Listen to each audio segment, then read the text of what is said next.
so much for joining us. I'm absolutely delighted to be welcoming you today to the 5th Organic Cotton Roundtable. People are wanting to create solutions for farmers, and we may have different approaches to do that. The conversation today is about the realities of organic is here. It's been here for thousands of years, and it is here to stay, and we're only going to expand and grow because we have market support. We've got the formula right, we're creating the best practices, we're addressing the problems in the business model, and consumers want a choice. Well, I'm here to tell you that farmers want a choice too. We have to put a face on that small farmer, who he is, what he is doing, and what are the means at his disposal to do what he is doing. A group like this coming together, that should be a huge part of our conversation of how do we increase that adoption of organic cotton and how do we support it in a better way. What if we could create a commitment, becoming buyers, to support really those cotton farms which are exemplary in their ability to be sustainable? There is a certain amount of stuff going on that could create possible futures that are very, very different. If only 2% increase in carbon sequestration could happen in the soil that's being farmed right now in the world, it would counteract climate change that's happening right now. The Organic Cotton Accelerator that was born out of discussion at a roundtable in 2013.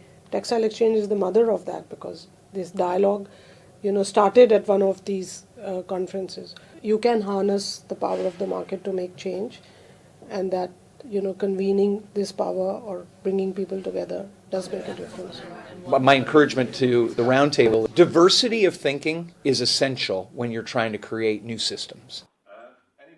We really need the brands to do the educating because the consumer, they know a lot about organic food, they know very little about organic cotton, and then when they go to a store to buy a garment, whatever it be, they probably don't really know what an organic shirt is or why they should buy one. So we rely a lot on the brands to tell that story. Companies that act with integrity throughout their organizations, throughout their supply networks, end up with a greater profit and compete better than their competitors. Durability, long-lasting, craftsmanship, culture. There's a lot of things that are built into luxury products that align really well already with a sustainability ethos. The way that luxury is built in the supply chains and the values we have is really the way we deliver a truly good product. It requires a change in perception as well. You can't just default assume that any large organization is bad by definition. You have to really be willing to open up your head in order to move forward productively. Tech can start to unravel a certain number of our assumptions. It's the deployment of tech with an intent. There is another model which the range of people from all over the world who are concentrated here today are focused on, which is seeing if you can use tech but directed towards a different goal, which is with a human focus, with a focus also on an ecosystem that works, moving with the flow towards the small, towards the decentralized, towards the distributed.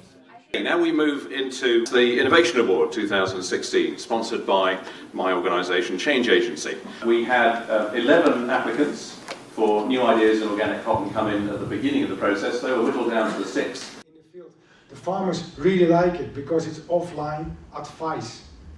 Following his growing stage, push messages when he needs it because the app knows when he has started. Things that just make stuff better on the ground. What you've got is a mechanism now with advances in technology that can start to replicate what works. Well thought through, local, human focused. On to our next competitors, who are Bettina Steinbrugger and Anne-Marie Harrent. Hi, Bettina and Anne-Marie. Hi. Where are you at the moment? We're in our office in Vienna.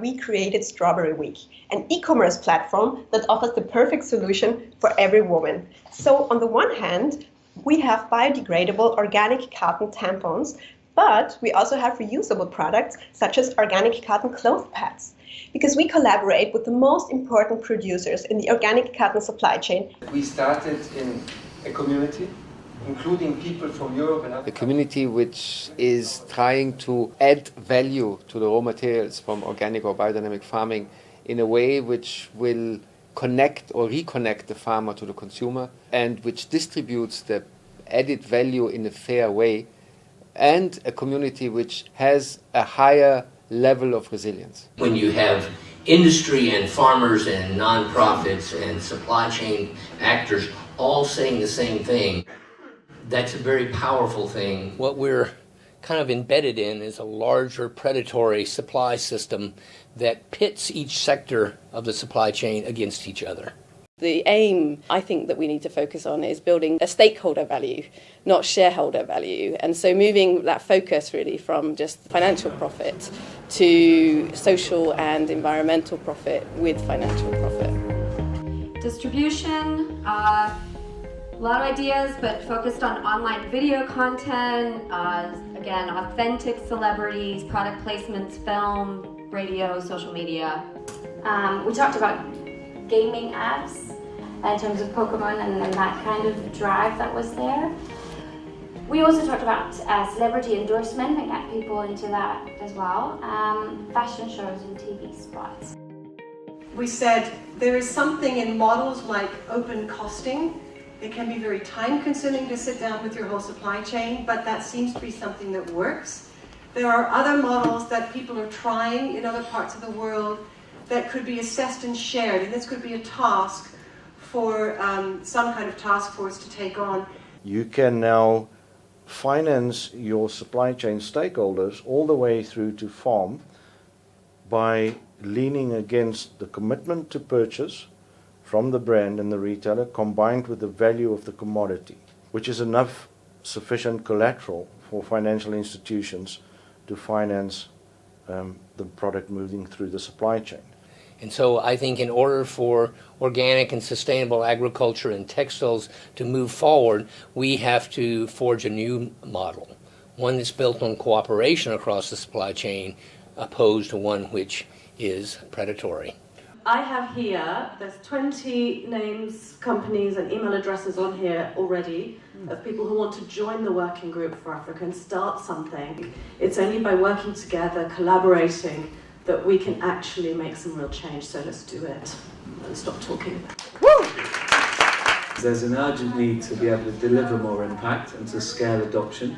People in the room could deliver the solution. And that's something that's really powerful about the Organic Cotton Roundtable and Textile Exchange in itself, is we represent all of the key actors in scaling adoption and impact.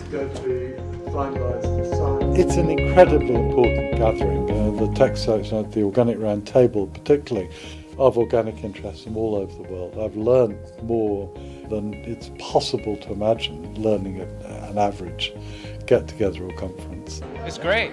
I came last year and it's good. I think the discussion this morning was great.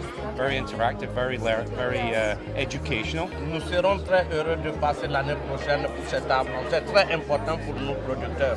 I like the ambience, and I think there's a lot of space for open discussions and about all the kind of issues and challenges which are around. I think it's quite essential that all of the sectors in organic have what I would call, being from West Texas, a watering hole. We need a place where we are not in isolation, where we can come together, we can build synergy, we can learn from others. Broadcast towers to provide virtual. It's an honor to be able to be a part of this kind of thing. I see this kind of drumbeat of shared aspiration across industry, across societies, really, and really around the globe. That to me feels like the beginning of getting to a critical mass where real change can take place.